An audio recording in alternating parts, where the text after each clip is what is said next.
We don't dare having difficult conversation because we respect elders so much. When you start controlling someone else's freedom, maybe they listen to you, but it doesn't mean their heart is opening to you.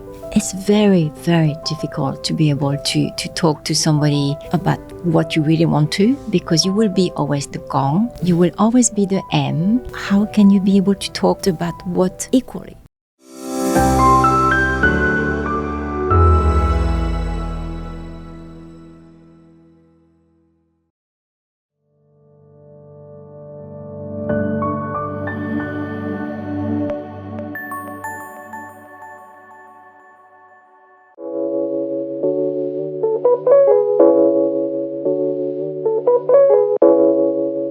Hey everyone, welcome to another episode of Podcast Thought Show, where you can find insights for a more profound life on VIETSUCCESS channel.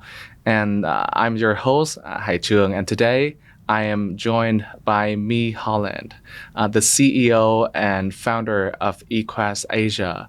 And My is dedicated to bringing joy and happiness to work, and she is also the author of her book called that happiness is the way in English and hạnh phúc là lối ta đi in Vietnamese.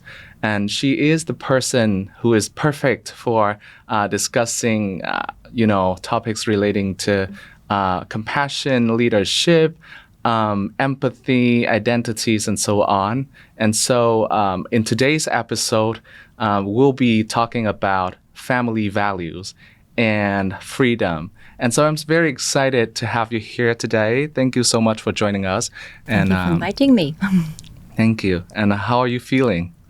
I'm feeling absolutely great. I'm so happy to be here with you guys. Yes, it's a very nice topic. So really, thank you for inviting me. So as I have already introduced a little bit about yourself, but it's just very brief. Could you also elaborate on that a little bit more? Like you can talk about what you've been doing over the last 5 years. So 5 years is because we moved with my family to Vietnam. We were living in Australia for 22 years. Initially, we planned for 2, but we stayed for 22 years. My 2 children, adults now, are born in Australia, and they come with us basically to Vietnam. So initially, I was born in France, long time ago. Studied in France, in the US, and traveled and lived in many countries. Worked in Japan, the US, Hong Kong, China, so quite a few places. And that's a delight, to be able to see the world from a different way and see that actually the world is a beautiful place where you have to be humble to see so many things around. And when we arrived to Vietnam, basically, so nearly 5 years ago, that was a big change for us. Very nice change. A little bit of cultural shock because I was born in France. My 2 daughters born in Australia. My husband born in England. So everything was new for us, even if we know Vietnam because we've been here many times. But as tourists, we have to navigate a little bit of the cultural challenges that we have. Still love it, love the food, love the people. The country is magnificent. But I think that sometimes, it gives us another perspective. So basically for 5 years here, we did a startup, and it's really looking into how we can help people to find their inner self, how they can find their identity, how they can find better leaders, leadership style, how they can lead with compassion, how they can put people first rather than profit, how they can put planet thinking, that mindset of, being part of the environment into their leadership styles and leading really with compassion. And this is what we are about, helping people to see beyond, the balance sheet and really seeing, really things which are very important for all of us, especially the next generation. As you said, you've been in Vietnam for over 5 years already, and you also lived in other parts of the world. And obviously, you didn't move to different places alone. It's also with your family, right? So when talking about family values, what comes to your mind first? Well, that's a big question, but for us, it depends, what you define by, family values. So what comes to mind really is a guideline, a framework, a moral compass where you can come back to when you are sometimes struggling in life, when you are doubting about which journey to take. And that value, that family value is very important because that's like your life anchor. So you come back to it because they are the core values. Like most of us have, family values, very strong. Family is, the first one because we have gratitude, for our parents, for our family, and that's normal. But how we can understand, the depth of this family value is different. That's another journey. Yeah. How did you navigate those values? Because, you might face situations where you don't understand your parents or your children don't understand you. Well, for us, it's a lot about being able to have frank discussions when we talk to my daughters, for instance, or another generation. For my parents, also another generation. But a lot is about being open to talk frankly, being able to have compassion and listen without judgment. And that is something we practice at home. It's a bit more challenging with my parents because they are from another generation and their expectations are very different. For me and my daughters, which is the younger generation, it's easier because me as a coach, we can practice, those listening skills, active listening without judgment, practice empathy, practice compassion, actually practice also kindness when we listen to. The positive intention is always the key word to be able to have productive, constructive discussions. It's crucial to be able to have those discussions full heart, full openness for everyone. And that's not always an easy process. But at least, for my two daughters, for instance, we're very aware of, the cultural dimensions of Hofstede that you might know of. And we're very aware of that. And we talked about it, where are we stuck? Is it something that we want to talk about? How can we navigate a certain dimension and being able to have a constructive discussion so then we can move forward together? And for instance, in Vietnam, so I was looking at few data here before.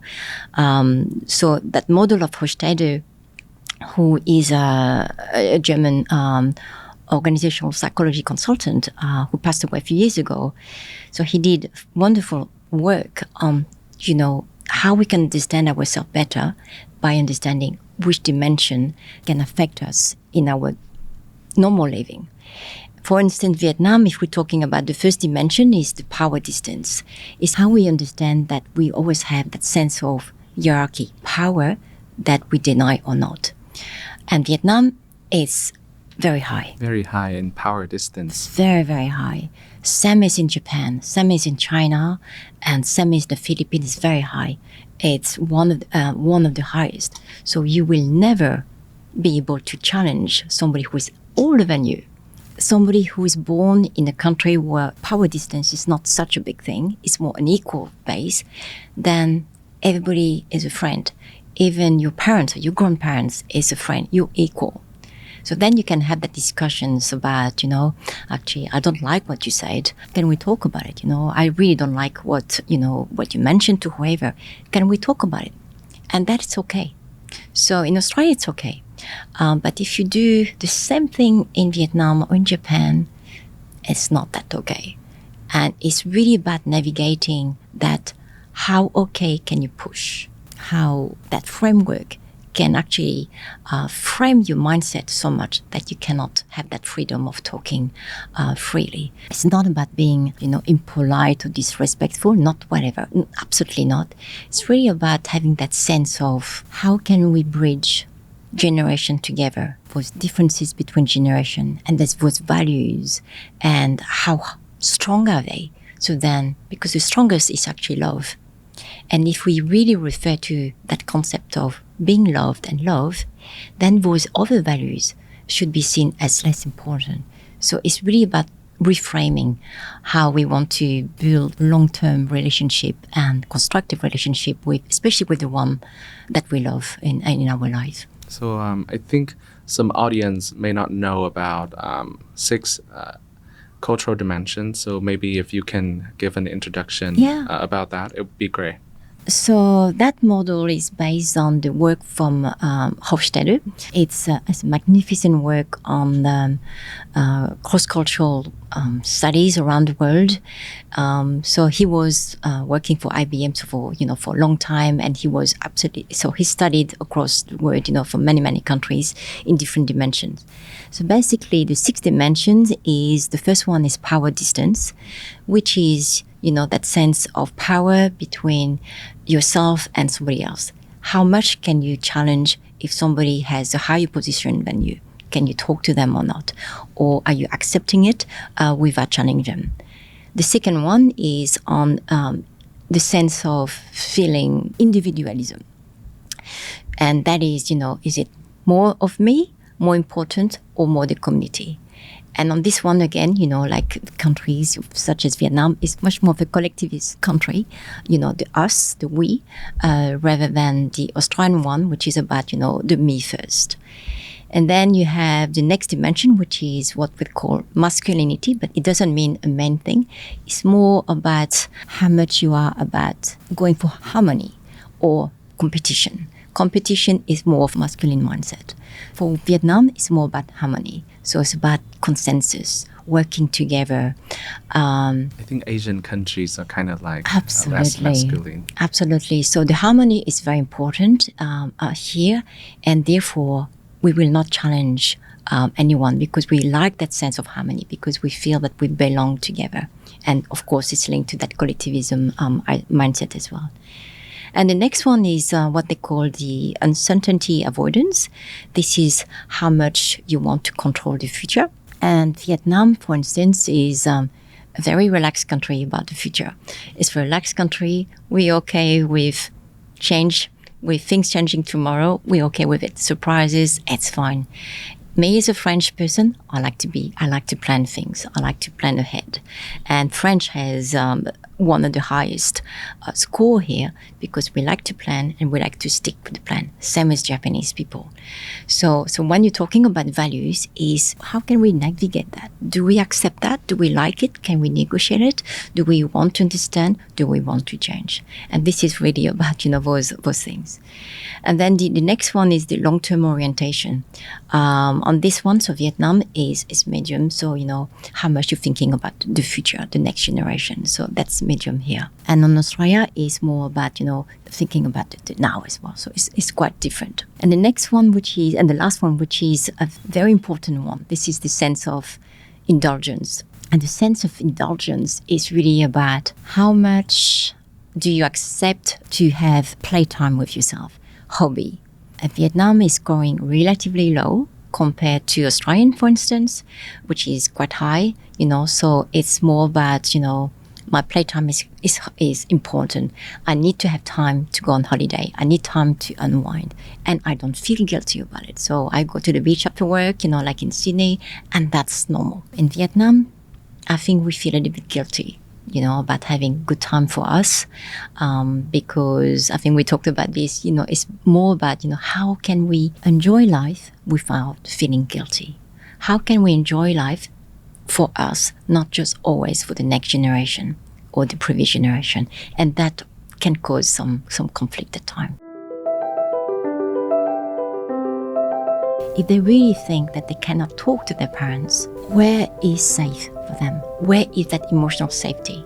We don't dare having difficult conversation because we respect elders so much.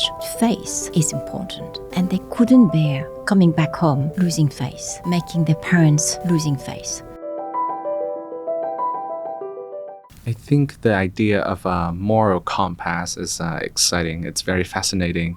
I think it's still very fuzzy to me because there would be values that you think it's good, but it's not actually good. I think it'd be great if you can elaborate on that, give us some examples of positive and negative family values. So, and I think the main point that we want to really remember is that, there's no such a thing as bad values, but how you can make sure that you make enough time to think about if those values actually can be too much and hinder who you are. And I think that is the issue that, we really want to talk about. So for instance, when I was in Australia, years ago, I was a lecturer at uni, and I had quite a lot of students, and most of the international students, So I had, Iranian student, Chinese student, Japanese student, Vietnamese student, Burmese, and, really, really a plethora of nationality, which was beautiful. You mentioned about my book before, so thank you for that. And the book is called, Happiness is the Way. So, Hạnh, phúc là lối ta đi. But the story behind is not really a happy story to start with. Oh, really? And I think that it's very important just to mention that, because 2 of my students, one committed suicide successfully, which means that he passed away. And the second one tried to, but was not successful, which is much better, obviously. And this is related to actually the values of their families, which imposed on those 2 students. Education was high, of course. They have to work hard, they have to study hard. But the problem is they didn't succeed. They were not going to come back home to China and Iran successfully.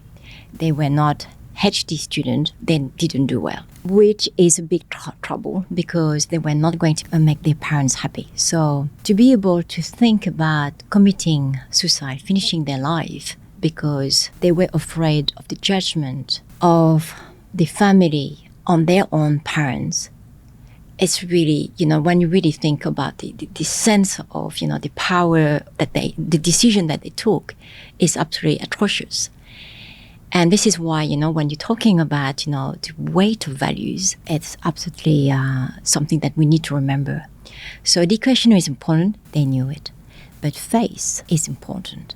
And they couldn't bear coming back home, losing faith, making their parents losing faith. So they much prefer to kill themselves than coming home ashamed. And to me, when you hear stories like this, and it happens all the time, you can read statistics about, international students, when they go overseas, the rate of suicide. And it doesn't make news, but do you have statistics? Can we think about what is more important? The love of coming back, whatever grades you have at uni, the love versus the grades should be more important. But the pressure that those 2 students went through was so atrocious that they made the choice of the other choice, which was not good. Yeah, so they committed suicide because it has a lot to do with family values then. Yeah. They don't feel safe when they think of home. That's scary. When you think of home and you don't feel safe returning. Yeah. And if you really think the faith is important in Vietnam, very important in China as well, very important in Korea and Japan. And that is something that we as humans have created. We are not born with faith. A baby, you ask them, are you losing faith if you are, not walking straight? It doesn't make sense, right? So we are creating those values. So it's very culturally based. What is important, and when you really look at a toddler, when they do the first step, second step, third step, you fail many times, but the parents are there behind to support it. So because we have love. So why, when we grow up, that we are constructing those values, why are we prioritizing faith versus love? And that's the question that I want to ask everyone. Can we make time to think, why are we prioritizing the faith over, the learning, over the sense of growing? If I'm not successful today, that's okay. It's nothing wrong. I will do better next time. But if the student didn't have that discussion with the parents, maybe because of that power distance that we're talking about, fearing being able to talk to the parents, if they really think that they cannot talk to their parents, where is safe for them? Where is that emotional safety that the parents can't give? And that is a very big question, because we as parents, we should give that space for them. Because at work, we are going to be judged, absolutely. The society will judge us. You're 30, you're not married, you not have children, you're already being judged. But if the family is not prioritizing love and kindness over those constructive values, I think there's a lot of debate that we should have at home and be able to have that sense of perspective and being able to talk frankly, openly, and with heart and with kindness. and especially compassion. How to make home a safe place for you to discuss and to communicate with your parents, right? Because sometimes it's very scary to tell the truth, especially telling the truth to the ones you love, because what if they don't like the truth? That is the bravery that we need to have. So I mentioned to you before, so we've been here nearly 5 years. We did psychometric assessment for managers and leaders, Vietnamese leaders in Vietnam. We have nearly 400 here. And we've been looking into the values and strengths of those leaders. We've been measuring about 24 strengths, values, and we were looking at the bottom as one. And one is called bravery. And love of learning is at the bottom, which means that we don't want conflict. We don't want to be brave to be able to start a difficult conversation because we want harmony. And harmony is a strong value in Vietnam. So if we're not brave enough and we don't want to be brave enough for ourselves, which make us uncomfortable because that discussions is going to be very difficult, uncomfortable. If we don't have that space and that mindset, then nothing will change. Nothing will change because at work, it has not changed. So how can we make it happen at home where we are loved? And that is the problem that we are having in Vietnam, is that we don't dare having difficult conversation because we respect elders so much. Of course, we have to. But at the same time, we don't dare having courageous conversation so then we can break those barriers and have deeper conversation and deeper connections. And my question is, can we have real connections based on love and respect because we want to respect them versus other ways of thinking we have to respect them because they're older than us? And that is a very big question. And I'm not saying that I have the answer, but that is a question that everyone should ask ourselves.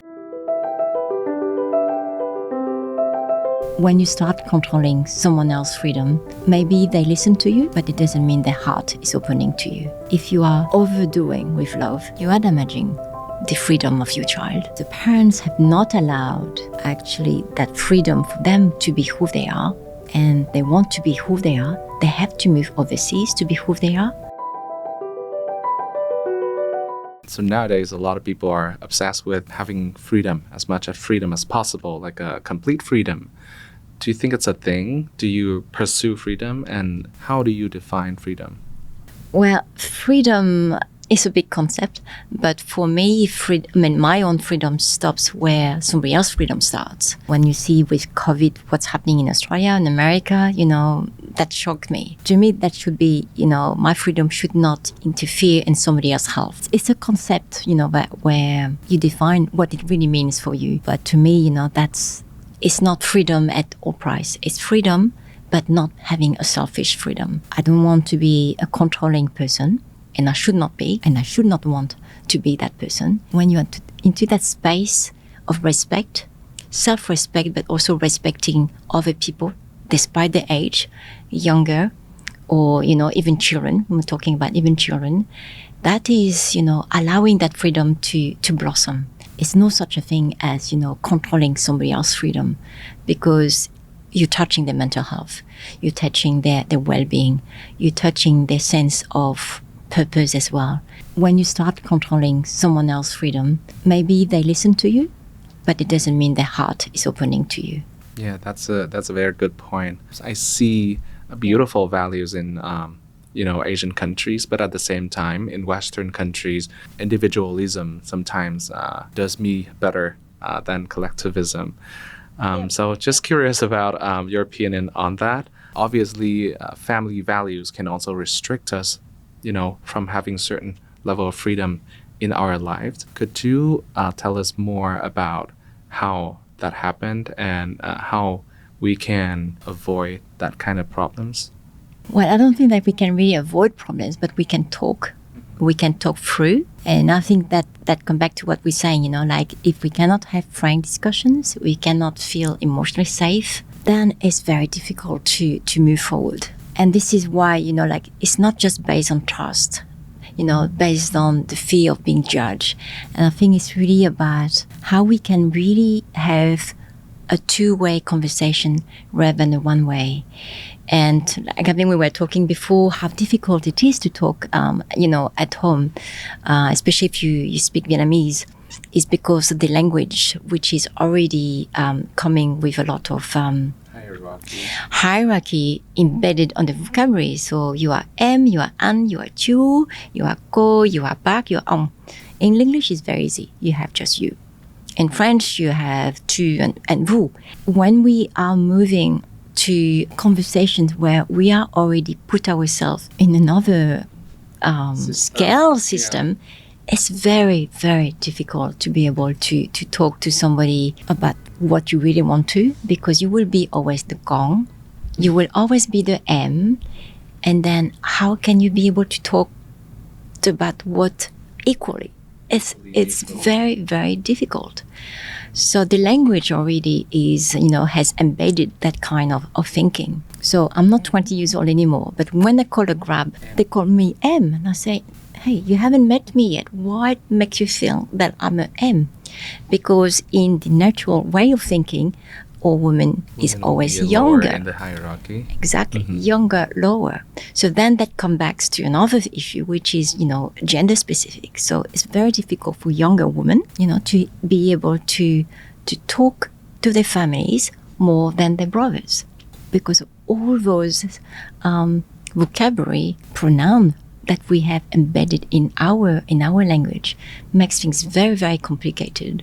We were talking about how socially constructed we are in the society. I would love to know more about the family values that you chose that can liberate you and give you more freedom, but at the same time still position you in that safe zone with boundaries. Yeah.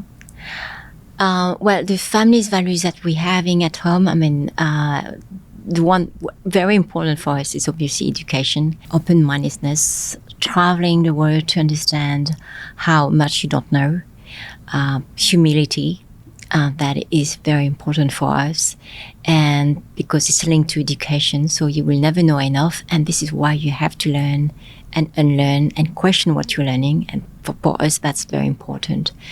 And of course family is important for us, but as we mentioned before, the family values that we're having is about supporting each other in whatever endeavors we're having, but not to the detriment of going into somebody else's freedoms or somebody else's choice.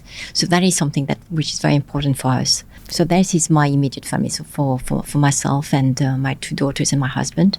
But if we're talking about my parents' values, very different. It's definitely duty, obedience, it's sacrifice, it's education, and family at no cost. Let me just give you an example so then you can really see the thing. I met quite a few Vietnamese, Chinese people, that I was coaching in Australia, and they were sharing their journey, and they were all saying, I love my parents dearly. I love them, the most of them. I'm very grateful for what they have done. They sacrificed their life, a lot of money, for the education whatsoever. But I have to go overseas because I can't live with them. And that is something that we have to talk about, because the parents have not allowed actually that freedom for them to be who they are. And they want to be who they are. They have to move overseas to be who they are. To me, that's very sad. So when they come back to Vietnam, because they feel very guilty, they have maybe 3 weeks holidays, they come back home, they don't go anywhere, they stay home, doing nothing. They stay home and stay home and stay home and just... I think I can resonate to that a lot. So you see, you have that sense of guilt as well. What if you can also have fun in Vietnam? And remember when we're talking about the hobby in Vietnam, which is very low, because we feel guilty when we have joy. And then you see, what about you go with your parents, to the restaurant, to take them away, whatsoever. But no, money has to be kept, because in case of one day we need it. So this is why it's a very complex issue, because we love our parents, we have that sense of gratitude, but at the same time it can be too much and we can't deal with it. So what do? We move away. And when we feel guilty, so when we come home, we overcompensated. To me, that's not very healthy. Not healthy. It's not healthy. So rather than going to the extreme, having that open discussions, which is very hard, but having open discussions, and then your children are around you because they want to be with you, not because they have to be with you, and not because they have to see you, for lunch and dinner every Sunday. It's because they want to, because they also have other things in life. Maybe they want to do other things, but they cannot. So it's really about challenging that mindset, and it's complex. And there's no such a thing as a quick answer. I think when you talked about, the most important values, I thought of a scenario. So let's say now, you can't change your parents. You're a young person. You can't change your parents. What do you think that young person need to have? I mean, in terms of values, in order to deal with all those struggles, to have a certain amount of freedom that he or she wants, but at the same time, little pressure from family values. Obviously, you cannot change your parents unless they want to. But I think that the most important thing for that young person is to be able to be first aware of who they are, who they want to become, and see how those intentions are conflicting or not with the values of their parents. Maybe it's not, but sometimes it's just about the intensity of those values. So when we're talking about love is great, but obsessive love is not good. That's a sickness. So this is what I'm saying. So if you are overdoing with love, you are damaging the freedom of your child. That's not good. If you're doing everything for them because you love them, that's not good, because you will never prepare them for life. So everything is about a sense of balance.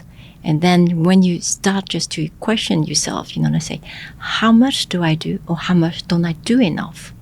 Then you realize how useful it can be to construct a long-term relationship that you want to cherish. Yeah, love is great. Sometimes you have love which is destructive, and you don't want that.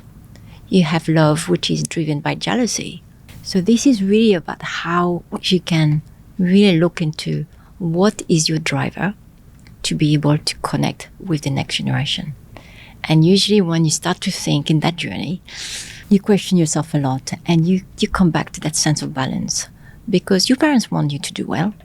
Your parents want you to do well financially, find something in life, maybe even have children or, whatever. So of course that's the good intention. But is that intention damaging that relationship? And then it's the same question for, the younger generation. How much do you want? Are you too driven to have so much freedom that you are damaging also that relationship? It's also to that young generation to question themselves and see, are you too obsessed about something, that sense of freedom, that sense of making money, that's actually damaging, the quality of everything that you do, So if you're obsessed with money, are you there for your own children? And then it's the same thing, but I want to buy them everything they want, but maybe they don't want it. Maybe they want you to be here for them. And then it's really about, how important it is for you. Does it really matter that much? And that's the question that we should all ask ourselves. So love is not enough, right? You also need to have a certain level of self-awareness and self-actualization in order to navigate through all of those. That is very interesting. I guess that is my last question for today. If you have any final words to the audience out there, please do. Well, I wish everyone well. When I see people progressing, sometimes for my coachee, I hear them saying how they progress in life, and, that makes me very happy. So for me, progress is a long journey, but being able to question yourself is a very courageous journey. So enjoy that courageous journey. Don't be too impatient.